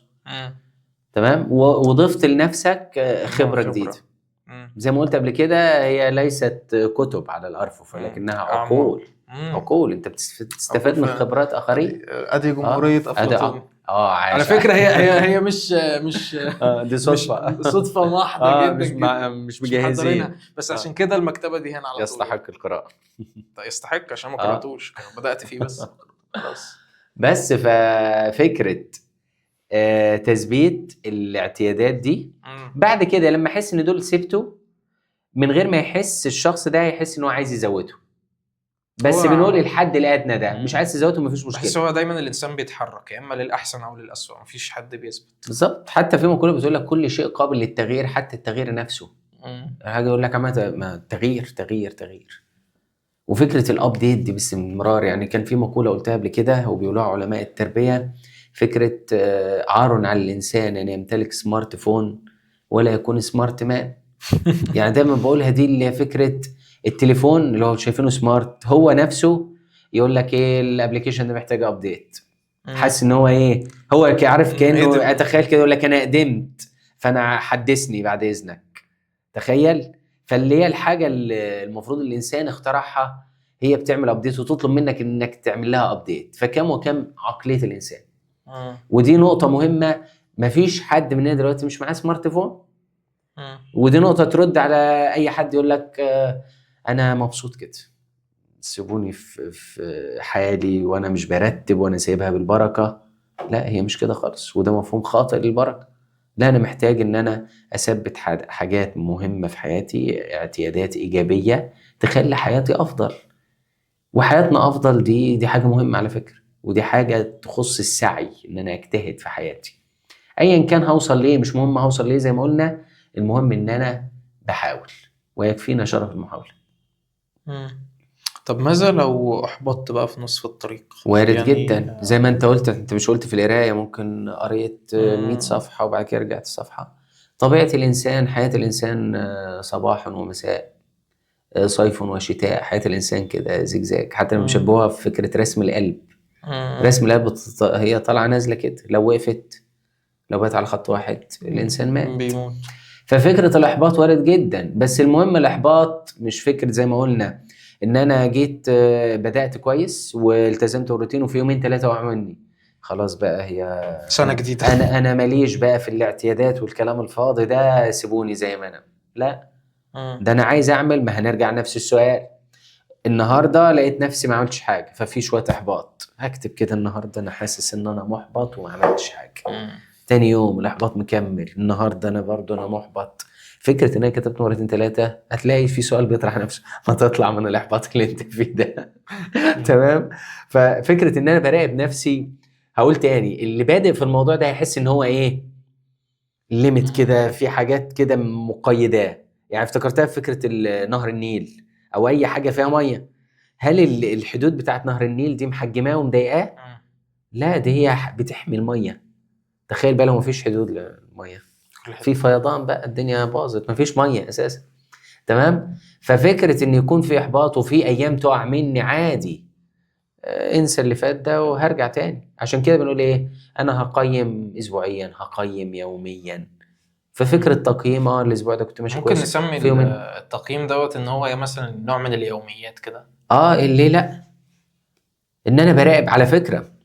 فكرة ان انا راقب ايامي دي حاجة ايجابية جدا. افتكر مشهد في الاطار ده، الكلام ده من 2 سنين. كنت بعمل دراسات عليا في اطار دبلومة تربوية وكده. في الوقت ده انا عندي مدرسة الصبح وعندي شغل بعد الظهر وعندي بذاكر.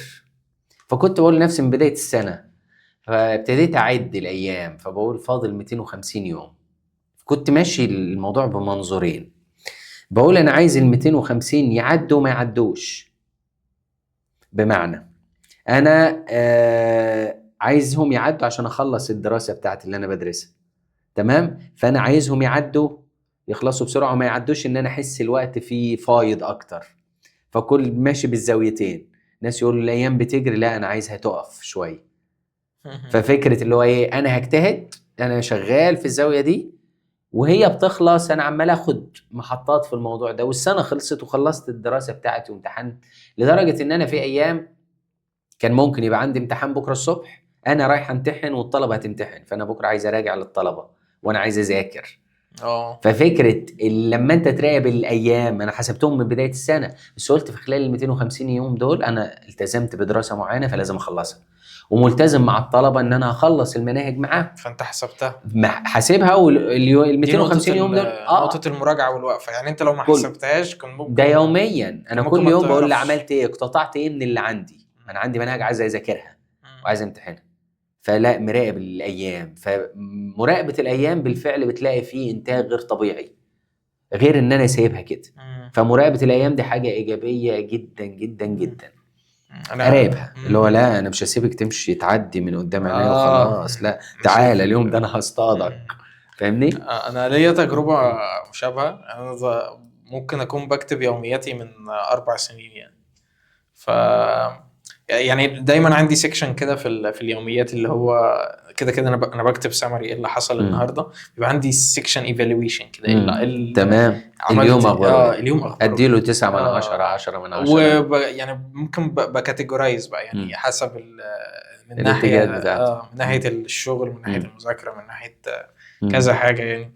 فافتكر من مره، يعني يمكن من كام اسبوع كده في الدراسه، ففتحت عشوائيا كده شهر 12 سنه ثانويه عامه اللي هي 23. تمام. فقعدت اشوف كده الشهر ده ماشي ازاي، فكنت لاحظت ان انا في باترن كده، اللي هو انا قريت الشهر كله بقى ورا بعض. تمام.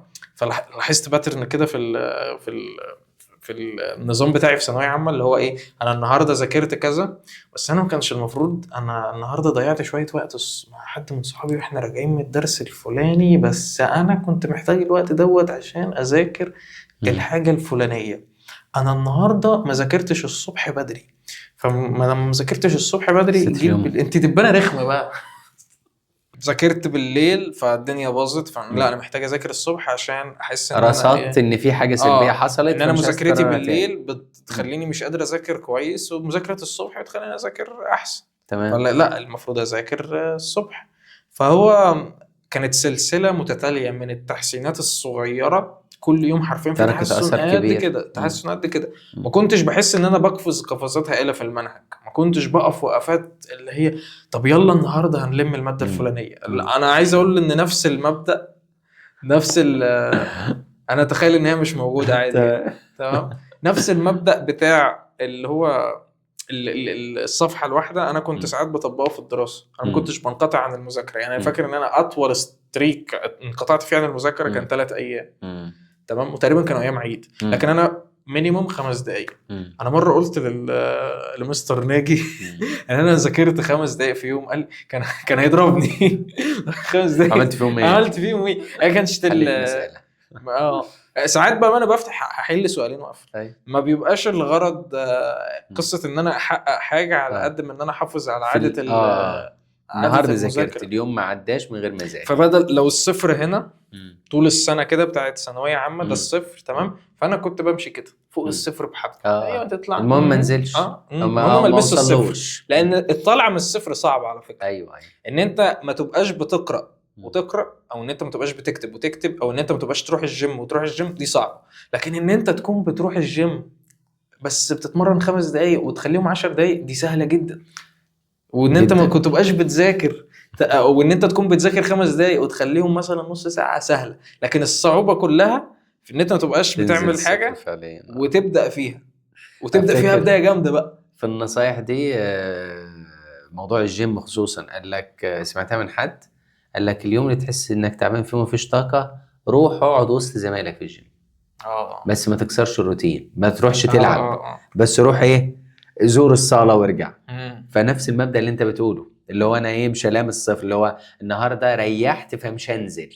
بنفس المبدا كده برضه. لو حتى في نقطه تانية برضه، اللي هي ان انت ما اجيبش اخري. يعني مثلا لما انا يبقى عندي مثلا باور ان انا اذاكر النهارده كتير قوي، تمام، لا عند نقطه معينه بوقف. ستوب. ليه؟ عشان انا امنتين الكونسيستنسي بالظبط. يعني انت مثلا ممكن تبدا بدايه غشيمه قوي بقى، لا النهارده انا هقعد قاعده وتضغط على نفسك وتعمل تطير يومين 3 وراها، فيبقى كده وتفضل كده حبه حلوين بقى. ده زي لما حد مثلا يطبق مذاكره يقول لك انا هسهر للصبح، لا انا يضرب يومين وراها. ما انت بوظت. يطبق للامتحان، فيروح يحل وحش في الامتحان عشان الامتحانات بس. تمام. وبعد كده يفضل اصلا توابع. يومين الدنيا بايظه، مش متزن الدنيا. يعني انا كنت حتى اعتقد ان انا كان تفكيري كان في القعدات، للدرجه ان انا بروح الامتحانات الشامله مش مهتم، كنتش بجيب فيها درجات حلوه اصلا. كنت بجيب درجات سيئه جدا. يعني مثلا كل درجاتي في الامتحانات عامه، في الامتحانات اخر السنه كلها يعتبر كلها بنسبه كبيره جدا اعلى بكتير من درجاتي في الشوامل. لان انا دايما كنت بدخل الشامل انا بقول مش مهتم انا هعمل ايه، بس انا مش عايز اكسر الروتين، مش عايز اكسر النظام. انا ببني النظام دوت بحيث اخر السنه اكون جاهز، مش ان انا على الامتحان ده اكون جاهز. فما كنتش جول اورينتد، كنت بروسيس اورينتد قوي في الثانويه. خلاص مش يعني شفت بقى، نرجع شويه. تمام. نرجع شويه نكمل اللي احنا تمام كنا بنقوله بقى. يبقى احنا بنأكد فكره حتى لو في مطب حصل، وهاخد الجزء اللي انت قلته ده، فكرة ما نلمسش الصفر، اللي هو مبدأ الحد الأدنى. الحد الأدنى حصل إحباط، يعني دي برضه هنقول في حتة جهاد شوية. هقول لك لما تحبط الموضوع محتاج منك 10 دقايق. تمام، اللي هو هدوس على نفسي. ساعات أقل يعني. أنا في فترة كنت كاره فيها القراءة، كنت بقرأ سطر. في بس خليك في المود على طول. كنت بقرا سطر. ليه لا؟ كنت تقول لي بقى كنت بفتح الكتاب حرفيا تاني. ده حصل معايا والفتره طويله. بس اعتقد ان انا لو توقفت عن القراءه كنت هاجي النهارده اقول ايه ده انا دي لي كذا سنه بعد. الموضوع بيبدا اصلا بتهاون، انت تهاونت في يوم، اليوم التاني تهاون هتلاقي سحب معاك السنه كلها.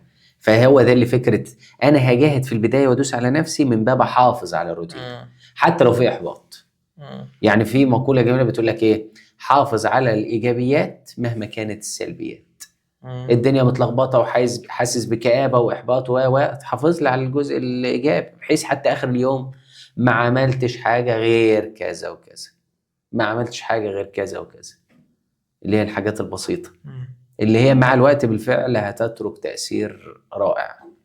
انا اعتقد ان انت عند النقطه ديت انت نوعا ما اقتنعت بفكره العادات وفكره التركيز ان انت تبني هذا، فاحنا حابين نرجح كتب بقى تخص العادات، فتحب ترجح يا مستر؟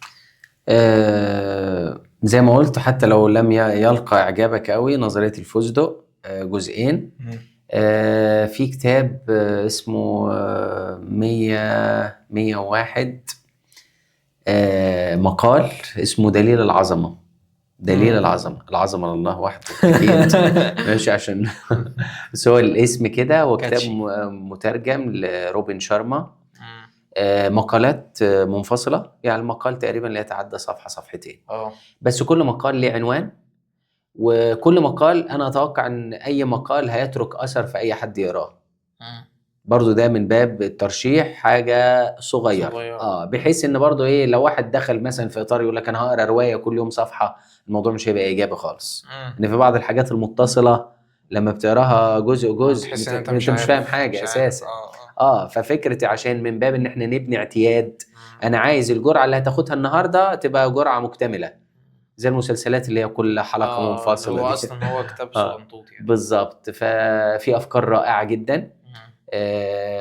ما اعتقدش انه متاح PDF، بس يعني ممكن اللي حابب يسعى ويجتهد انه حتى لو اشترى نسخة ورقية. ده جزئين وده جزئين على فكرة. يعني دول قرأت الجزئين. فده الجزء الثاني ما عجبنيش اكتر من الاولاني. الاول قد يكون تفاصيله اكتر. الثاني لا، انا اشجع اي حد. دليل العظمة ده من باب الحالة افضل، يعني سيبك من العنوان، هنقول دليل الحياة الافضل. يعني هو كتاب مترجم اساسا، فخلينا في دليل الحياه افضل. فكانه كده خط سير بيقول لك عايزك تخلي حياتك افضل. طبعا خبرات حياتيه برضو، الراجل طرح خبرات تدريبات اللي هو فكره ان تخلي حياتك افضل. فنرشح النقطتين دول، الكتابين دول. يبقى فكره القراءه وفكره الاطار الجسدي او البدني اللي هو يبقى فيه تمرين ولو بسيط. لما نخلص دول اعتقد مع قراءات اي شخص هو اللي هو من نفسه هيلاقي فيه حاجات، هيبتدي هو يزرع اعتيادات تانية، بس يثبت الاثنين دول بس. اعتقد ان ده اللي حصل معايا برضه. انا عايز برضه ارشح كتاب عادات ذريه جيمس كلير، اتوميك هابتس بالانجلش، وكتاب ذا باور اوف هابت، ذا باور اوف قوة العادة. برضه بس مش فاكر اسم الكاتب يعني. بس هو الكتابين بيركزوا على العادات قوي يعني. وليهم وفيهم هتلاقي حاجات من الحاجات اللي احنا ناقشناها، التكنيكس كده، اللي هو ان انت تشتغل بالمينيمم، او ان انت تروح الجيم بس تحافظ على الروتين حتى لو مش هتتمرن. جزء من الموضوع دوت هو مذكور في الكتاب، وكمان في تفاصيل اكتر وفي تكنيكس اكتر موجودة في الكتابين. فده هيفيدك يعني ان انت تبني تحول اهدافك او الحاجات اللي انت نفسك تعملها والحاجات اللي انت نفسك تبقاها لعادات صغيره تتبني جواك وتحافظ عليك. وعايز اكمل على النقطه بقى دي. هو انا فعلا انا كل اللي بدات بيه يعتبر ان انا اعمل حاجات، هو مثلا ان انا اكتب واقرا، تمام، واسمع فيديوهات مثلا مفيده يعني. بدات احس بقى اللي هو ايه الحاجات ديت بقى ايه بتاخدني بقى التشعبات. هي بالظبط هي اللي بتوجهك. تعالى ننظم الحياه اكتر. طب تعالى اعمل مثلا كالندر كده اسبوعيه. تعالى نعمل ريفيو كل اسبوعين شامله بقى، وتعالى نعمل كل دوت. حاسس ان هم كل دوت جاي من حاجات اساسيه انا بعملها كل يوم ما اقدرش استغنى عنها. بالظبط. يعني انت هو فعلا انت مش محتاج تعمل حاجات كتير. البذره المثمره يعني القراءه دي هي اللي بالفعل هتثمر في عقلك، وهي توجهك لاعتيادات تانية كتير، عادات كذا وعادات كذا. فاهمني؟ بس فهو لو ثبتنا دول تبقى حاجه رائعه جدا. حابب ادخل في مسار تاني، فكره المشتتات. ان ممكن وانت بتبني دول، ما احنا قلنا ربع ساعه ولا تلت ساعه، قصادها بتهدهم تاني. يعني نصيحه برضو وهنثبتها نعتبرها اعتياد، كلنا بنستخدم السوشيال ميديا. هنثبت ميعاد في اليوم. ليه يا مستر؟ لا، ما هقول لك ليه. انا المفروض عايز اخلي ذهني صافي الى حد ما، وفي حاجه عايز ازرعها. ما فكره الاعتياد دي حاجه خلاص هتترسخ في العقل. فانا عايز عقلي يكون مهيأ ان في حاجه ايجابيه تثبت جواه. انا عمال اثبت حاجه ايجابيه وقصادها عمال اشتت نفسي بالفيسبوك والريلز والكلام ده، تمام. فانا مش هقول لك هنمنع خالص، بس انا هثبت وقت واكون حازم قوي في النقطه دي. سي مثلا ايا كان كل وقت واحد يحدد الوقت بتاعه براحته. سي مثلا هقول من 7 ل 7 ونص، ايا برجع الشغل متاخر يبقى من 10 ل 10 ونص، من 10 ل 11 مش هتفرق. بس انا هثبت الوقت، مش هفاصل فيه خالص، ولا توقيته ولا مدته. يعني من 10 ل 11 ما يبقاش من 9 ل 10، ومن 10 ل 11 ما يبقاش من 10 ل 11 ونص، ويفضل ان انا اقننه على قد ما اقدر. بس ده الطبيعي ان انا بشوف الاقي الناس ماشيه في الشارع ماسكه التليفون. ما احنا هنرجع لنفس النقطة. احنا زي ما قلنا هنزرع عادة ايجابية وقصادها هننتزع عادة سلبية. يبقى هنزرع وننتزع. يعني دي حاجه وحشه. في الويدز كده بنقول اللي هي الاعشاب الضارة. فعايزين نزرع بلانتس، جود بلانتس، وننتزع الويدز اللي هي الاعشاب الضارة. فدي حاجة مهمة جدا. ايوه يعني انت يا مستر عايز تقول ان انا لو اشتغلت على الجانب ده بس هلاقي ان من الناحية التانية الحاجات بهدهم. السلبية بتهد. بتستنزف طبعا. اللي هو انا بعمل حاجة ماشي في خط كده واخلي حاجة ترجعني. ان احنا قلنا ايه في البداية؟ لما انا هقرا حاجة المفروض تترك اثر في ذهني، فتديني مساحة ان انا افكر. انا مجرد خدت فكرة ايجابية الصبح وقريت زي ما قلنا، قريت مقال كده او صفحة، فلما انا ازرع فكرة ايجابية الصبح والمفروض انا عايز ادي عقلي مساحة، يعني اتخيل كده ان العقل عامل زي التربة والحاجة اللي قريتها عاملة زي البذرة. فالمفروض انا ايه؟ اهيئ التربة دي ان البذرة دي تنمو. اجي بقى بالحاجات المشتتات دي وكأنه بالظبط بدله على التربة دي مش مية بقى، جاز او غاز او اي حاجة، فبهدها تاني في حين انا عايز ابني.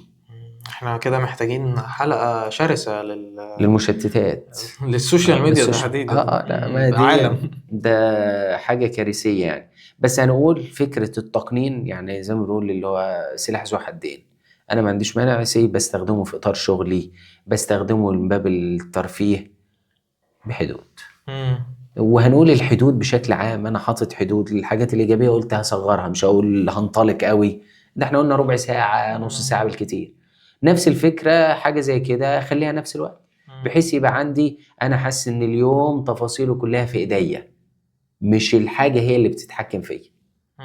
دي نقطه مهمه جدا.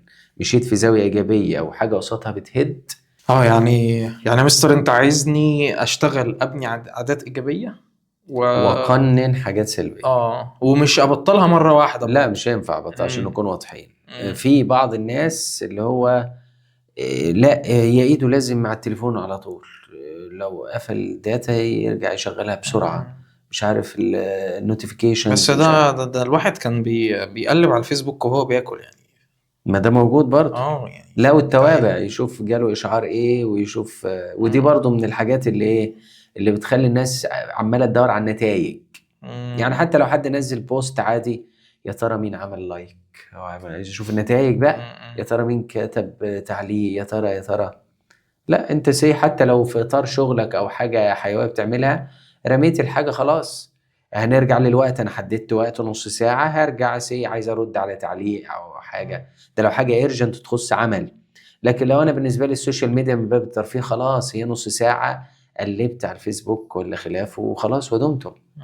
من باب بناء، انا عايز حياتي تكون افضل، هاخد مبادره ان حياتي تكون افضل. انا عايز النهارده يكون احسن من امبارح، بكره يكون احسن من النهارده، نهايه السنه تكون افضل بكتير من بدايه السنه. ان انا بديت ابني وحسيت ان انا زي ما حد يقول لك بنى عماره، لسه كنا في الدور الارض وبقينا في الدور العاشر. طب ما حياتي وذاتي اولى ان انا ابني في فكري وابني في تفاصيل حياتي. دي نقطه مهمه. فاحنا محتاجين ان احنا برضو نشوف الحاجات اللي بتوقعنا، واحنا ادينا مثال عام اللي هو مثلا السوشيال ميديا، تمام. او ممكن اضيف عليها ممكن مكالمه تليفون، ممكن اضيف عليها الجيمز يعني. ده انا بسمع شويه. لا انا ماليش ما انا عارف اصلا انا كنت ادكتد على الاثنين، سوشيال ميديا وجيمز يعني، فانا فاهم اللي فيها. تمام. فهو دلوقتي اللي بيدومينيت الشورتس، المحتوى الريلز، تمام، السوشيال ميديا عموما، ومعاهم الفيديو جيمز. بس بحس الفيديو جيمز شعبيتها بتقل، اساسا واللي بيسيطر اكتر السوشيال ميديا يعني.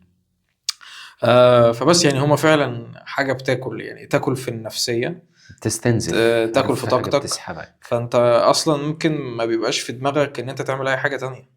بالظبط، مش هي بتعمل عايز. تشويش، اللي هو انت بتملى عقلك بفراغ، فما فيش مساحة المكان. عارف المساحة وهمية لما تكون مساحة تخزين على موبايل، يقول لك ما فيش مساحة. تيجي تصور صورة ما فيش مساحة. فنفس الفكرة الفيديوز والشورتس دي بتعمل كده. تيجي تقرا حاجة إيجابية أو تستفاد بحاجة، لا ما فيش طاقة، انت رافض لاجل الرفض، اللي هو ما فيش مساحة ان انا اعمل اي حاجة. ده حقيقي، انا جربت ده بشكل شخصي يعني. بس عشان ما نفتحش فيه، فهو يعني ممكن فعلا احنا كده عنوان نحجمها. وان احنا كده انتظرونا في حلقة عن السوشيال ميديا. ايه تاني يا مستر؟ انا شايف دول كويسين جدا، بس ممكن نأكد عليهم تاني، ونأكد على شوية بعض المفاهيم يعني. وقفتنا مع نفسنا وجلسة مع الذات دي مهمة جدا، يفضل ان تكون بشكل يومي. يعني احنا مش هنقول من دلوقتي، احنا هنقف مع نفسنا كده شوية في نهاية السنة، ويبقى اعتياد بالنسبة لنا. يعني انا هزرع اعتياد جلسة مع الذات يوميا، حاجة تاخد 2-3 بس، ومش جلسة اللي هو لازم اقعد في مكتب بقى وبتاع. لا، الموضوع ده انا مع نفسي كده، لو راجع من الشغل وانا راجع في اخر اليوم وانا ماشي في الطريق كده، هقعد افكر في الموضوع. تمام. فدي اللي هو بعمل ابديت كل يوم. ارجع البيت زي ما قلت، ننصح جدا بفكرة ورقة وقلم. انا عملت ايه النهارده؟ طب بكره تفاصيله ايه؟ قد يكون التفاصيل في بعض الثوابت، انا شغلي من كذا لكذا، انا ما يهمنيش الثوابت اللي هي انا مجبر عليها، يهمني الجزء اللي في ايدي، اللي انا حر في التصرف فيه. انا بروح البيت اللي متاح بالنسبه لي ساعتين، ما بين ما بروح لغايه ما وقت ما بنام. يا ترى الساعتين دول هعمل فيهم ايه؟ محتاج منهم زي ما قلت ربع ساعه، نص ساعه. ممكن تبدا بيهم لو انت نشيط وبتصحى بدري قبل شغلك، عايز تختم بيهم ما فيش مشكله. بس يهمني في الاخر في سؤالين مهمين: انا عملت النهارده يكون في اجابه، انا هعمل ايه بكره في اجابه برضه. ولو انت بقى مثلا ايه، بغض النظر بقى ايه الحاجات اللي انت هتعملها، بس ايه خليها صغيره يعني. بالظبط مثلا كده. لو قراءه صفحه، لو احنا قلنا تمرين. الحد الادنى قراءة صفحة، او زي ما رشحنا الكتب هو مقال صفحة او صفحتين. حابب المقال نفسه تقراه على يومين ما عنديش مشكلة. يعني هنرجع للحد الادنى. حد يقول لي المقال لقيته صفحتين 3، التزم بالمقال ماشي، التزم بالصفحة ماشي. اوكي. شوية لياقة بدنية الصبح ليها تأثير على فكرة مهم جدا. وفي اطار الجسد ده، قال لك الجسد اللي انت بتهمل فيه سواء غذائيا او في الرياضة، قال لك هيتمرد عليك فيما بعد. بعد الوقت احنا طبعا في الاربعينات. في اطار كل واحد طبعا، مثلا في اطار الشباب وكده، انا نصيحتي حلوه نلعب لي رياضه. الموضوع ده هيظهر بعدين، سواء اكل صحي او فكره تمارين بسيطه تحرك الجسم. يبقى انا عندي بغذي عقلي وبغذي جسدي. في الناحية التانية بقى ده الاتجاه الإيجابي، يعني اعتبره جهاد إن أنا أحسن. وفي جهاد تاني إن هو أقلل حاجات سلبية. الحاجات السلبية أهمهم قلنا السوشيال ميديا، هحدد لها وقت ثابت، ولو وقع الوقت خلاص هو ده وقتها. طب وقتها ضعف حاجة تانية، خلاص مصلحة. ودي يعني حاجة يعني اللي هو برضو تقاتل على قد ما تقدر. بالظبط. من 10 ل10:30. طب الوقت ده كنت في الطريق، خلاص وقت السوشيال ميديا اتاخد خلاص، مش هعوضه، مش محتاج ان انا اعوضه. وبرضو لو انت مثلا بتبدأ كورس كل يوم حلقة صغيرة 10 دقايق بسيطة، حاجة جد، حاجة صغيرة لا جدا. برضو حتى لو انت مثلا مش متعود على المذاكرة، ده مش الطبيعي بتاعك، فذاكر كل يوم 10 دقايق، ربع ساعة. هو حتى تبدأ تذاكر. ممكن يكون كونسبت صغير قد كده في المادة، كم كلمة انجليش بتراجع عليهم. يعني حاجة صغيرة بتتعمل كل يوم لأجل ان انت تبقى شخص بيذاكر، مش لأجل المذاكرة في حد ذاتها. بيزرع الاعتياد. يمكن النقطة دي أرد على طلبة كتير لما يدخلوا أولى ثانوي. ذاكر، يقول لك لا أنا هذاكر في ثالثة ثانوي، بوفر البس، بيوفر طاقة. فدايما أرد عليهم الثانوية العامة دي طريق. أنت مش فكرة بتذاكر مجهودك هيقل، أنت بتعتاد. محتاج في أولى وتانية، يعني على النظام القديم فكرة ثالثة ثانوي على الثانوية العامة، أولى وتانية أنت بتعتاد المذاكرة، عشان في ثالثة مش لسه هتتعود، أنت اتعودت خلاص. أيوة. لكن واحد يجي في ثالثة ثانوي عايز اتعود على المذاكره، يا سلام. ده يبقى يتعود في الدور الثاني تقريبا، او يتعود في مش عارف بقى. هتبقى زي ما بنقول زي ما كنا بنقول اللي هو الطريق من الصفر للحاجه اصعب بكتير طبعا. من ان انت تبقى بتذاكر قليل وعايز تزود. يمكن دايما بشبهها، عارف الخط المستقيم، لو الخط المستقيم خليناه مش مستقيم بواحد درجة، هو مش هتظهر هنا، لكن على المدى البعيد ده خدت مسار مختلف، سواء ايجابيا او سلبيا بقى. واحد ممكن يبتدي في سلوك سلبي او عادة سلبية، ابتدى في السوشيال ميديا انا 5 دقايق بس، حاجة سلبية، طب كمل عليها هتلاقي السلوك السلبي ابتدى يزداد. حاجة إيجابية، بدأت بصفحة قراية، بدأت تذاكر 10 دقايق، اتعود عليها ال10 دقايق، تحس إنك ممكن أقعد ساعتين أذاكر مفيش مشكلة، فاهمني؟ والكلام ده أعتقد طلبة الجامعة يعرفوا أكتر، يعني ممكن طلبة الجامعة ممكن يتحطوا في وضع إيه، إن هو عندي امتحان بكرة ولسه ما فتحتش المادة، فتحط في وضع اللي هو هنخلص المادة عادي 200 صفحة 300 صفحة هنخلص. بس عمرها ما تبقى بالجودة بتاعت ان انت أكيد، بس بنقول له فكرة هعرف أعمل كذا، قد يكون اعتاد في الامر ده، بس هو خلاص المفهوم نفسه سيطر عليه. وفكره الاعتياد لحياه مش مجرد لمحطه. يعني بنقول الاعتياد القراءه مش عشان تذاكر، لا عشان يبقى في حاجه تعيش قارئ، تكمل وتعيش قارئ. ده زي ما قلت الحياه تسليم افكار وتسليم. انت لما بتقتنع بحاجه تعرف تسلمها لاخر، لكن انا مش مقتنع بيها مستحيل هعرف اسلمها لاخر. فده نقطة مهمة جدا، فكرة هلتزم بالإيجابيات، هقلل السلبيات، لو أيام وقعت مني نقطة من أول السطر، مش نقطة ونجيب كشكول تاني. نعتبر الكشكول ده السنة، في واحد الصفحة باظت منه، لا رامي الكشكول بقى. السنة لما يسلموني كشكول في بداية السنة الجديدة، لا عادي، الصفحة باظت نقلب الصفحة اللي بعدها، تمام. فخلينا في التشبيه ده يعني، تمام. صفحة باظت نقلب الصفحة اليوم التاني، عايز الصفحة تبقى لطيفة، الصفحة اللي بعدها لطيفة، تمام. فمن ما نعملش سكيب للسنة كلها يعني عشان يوم وقع مننا، فدي حاجة مهمة جدا يعني. دلوقتي جه دورك ان انت تكون مبادر وتعمل حاجة صغيرة قد كده كل يوم عشان تعمل بقى اي تغيير كبير في حياتك على المدى البعيد. وزي ما احنا كنا بنناقش، هي الفكرة مش في الأهداف ومش في الحاجات الكبيرة، انت ممكن توصل لها وممكن توصل لأكتر منها لو انت قدرت ان انت كل يوم تزرع الحاجة اللي انت عايز تبقاها كل يوم جواك بشكل ذكي، بشكل مش اللي هو ان انت عايز تحقق حاجة كبيرة وخلاص، لا انت بتبني عادة جواك وبتخليها جزء منك. ومعاك طبعا التكنيكس، احنا قعدنا نتكلم في حاجات كتير قوي انت ممكن تعملها عشان تقدر ان انت تحافظ على الموضوع ده جواك. اقترحنا كتب تقدر تقرأها في الموضوع دوت عشان تبني عاداتك. بس ما عندكش حاجة، كن مبادرا بقى، خد خطوة. شكرا جدا يا مستر اسمت على الحلقة ديت، استمتعنا بالنقاش معك. ده انا اللي استمتعت اكتر. تعيش، ربنا يخليك. انتظرونا بقى في حلقة لمدمنين السوشيال ميديا سون.